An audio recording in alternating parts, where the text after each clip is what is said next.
A long time ago, we used to be friends.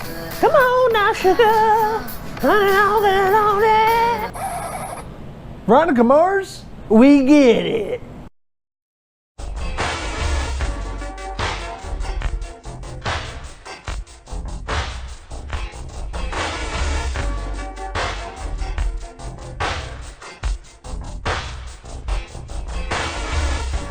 What's going on, friends? Logan Myerz here for Cinephellas.com, back talking about a show that was just revived and released a few weeks ago, one of my favorite shows of the 2000s. I'm talking about Veronica Mars. Huge fan of Veronica Mars and Kristen Bell, and it's definitely Kristen Bell's best character to date. I just love her in the role of Veronica Mars. She's so snarky, quick, she always has comebacks, and she's really smart, and she's a really great PI or private investigator, and pretty much the setup of the show. If you guys aren't familiar with Veronica Mars, in the first season she's in high school. She does the PI stuff at night after school, trying to figure out this case. Her good friend Lily Kane was murdered, and the first season is her trying to figure that out.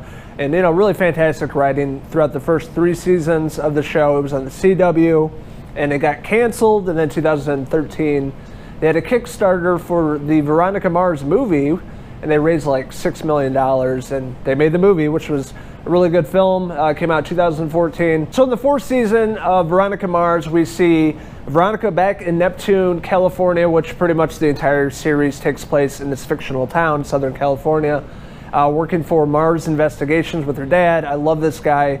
In the show, her and her dad just have the best relationship. It's really great seeing these characters back investigating this crime. Essentially, it's spring break in Neptune, and there's all these bombings that are taking place.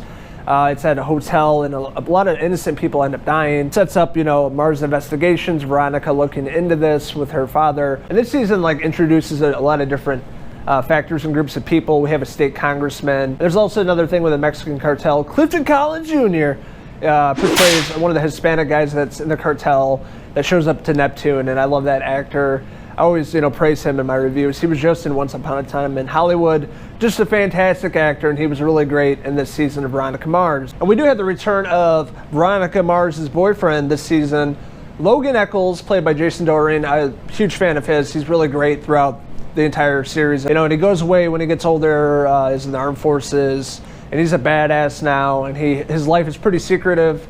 But him showing back up to Neptune, him and Veronica are together still. They have a place in Neptune, like an apartment, but he kind of just leaves throughout the season because he always gets called to work and shit, and it's find out what he's actually doing. And it has to do with the state congressman that shows up this season as well. But he's a really interesting character. You've seen what he's gone throughout all these years. He's very torn, beaten down, but he's still hopeful at the end of the day. He's madly in love with Veronica. He wants to marry her, and he's, getting the 30s, getting the family fever, so he wants to lock her down. And Veronica is very stubborn and very independent, and she doesn't need, to be married to Logan. They can just date for the rest of their lives, but they don't have to get married. So that sets up a little bit of a conflict early on in this season, the relationship and what Logan asked Veronica to kind of caught her off guard. And you can kind of see the relationship crumble throughout this season too, because everything that goes on, it really pushes their relationship to the limit. And I love seeing, old characters showing up. Like I said, Logan, who had Wallace, which is Veronica's sidekick in the TV show. And Dick Casablancas, I love Ryan Hansen. He's hilarious. And he was always such a douchebag in Veronica Mars. And now he's in his 30s, and he's still a douchebag and still clueless about anything in life. And he was just a really great comic relief throughout the season.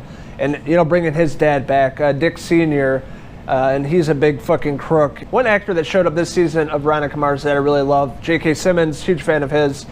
Spider-Man and Whiplash, just a bunch of great movies. And him showing up as an ex-con crook.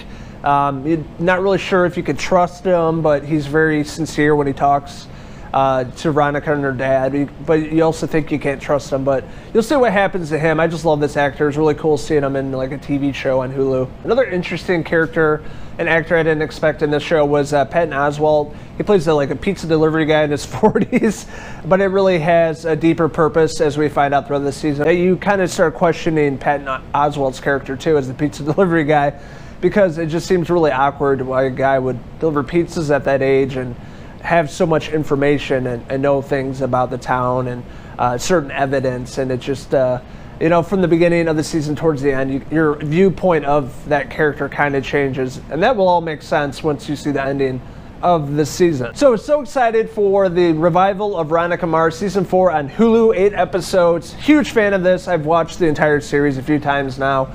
Had to rewatch it before watching this past season. The overall style and the vibe they're going for this season is a lot different than the original TV show. Obviously, it's on a different platform. It's on Hulu. And we have Rob Thomas back, the creator of Veronica Mars, bringing back this show. And no, I'm not talking about Rob Thomas from Matchbox 20. The writing this season is also a lot different. It's very compelling, interesting. It keeps you involved. But you're looking at characters that are much older now in their 30s, and things are coming across as human beings dealing with shit in the past, relationships, this bombing going on in their town. And them in their 30s, and these characters trying to get through all these difficulties that they're having in day-to-day life, not to mention somebody's out there, setting off bombs. So the writing, it really tackles a lot of those internal issues that they're having, with Logan going to a therapist to talk about everything he's been through, and his relationship with Veronica is kind of on the rocks, and just, trying to talk and figure things out as an adult and not having to get fucked up to figure things out. And again, Kristen Bell just kicking ass as this character of Veronica Mars. It's her magnum opus. It's her best role. She's a fantastic actress. I love her. And Jason Dornan returning as Logan Eccles, Veronica Mars' boyfriend, and seeing him now in his 30s, what he's up to and their relationship, and things that happened to him in this season that are really surprising, that caught me off guard, and I couldn't believe it. You had the PCHers returning, Wallace, you had Cliff, and seeing Vinny come back, that scumbag, but he was one of my favorite characters of the show, and he was really fantastic and funny this season. So overall, I had a great time with the new season of Veronica Mars on Hulu. They were at Comic-Con in San Diego, and they dropped saying, hey, we're releasing Veronica Mars season 4 right now, and it was supposed to be released later in July, so they dropped it a week early. A lot of people got to check it out. Me and my wife ended up binging it in a few days and had an absolute blast with it, and I really want more. I definitely want like 4 or 5 more seasons of this, so hopefully I'll pick it up and do more seasons on Hulu. I really love the cast of Veronica Mars, the storytelling, and everything that happens to these characters that doesn't always turn out the best. And it's definitely one of the better written seasons for sure. And I can't wait to see if they end up bringing us back to the world of Neptune, California, and Veronica Mars. But I guess we'll have to wait and see. I'm going to give the Veronica Mars revival on Hulu a 4.5 out of 5 PI hair pieces. So if you guys checked out the brand new season of Veronica Mars, the 8 episodes, what did you like about it? What didn't you like about it? What did you guys think of that ending? Let us know in the comments below, and don't forget to hit subscribe. This is Logan Myerz, or Logan Eccles, signing out from Neptune, California. Until the next video review. Cheers!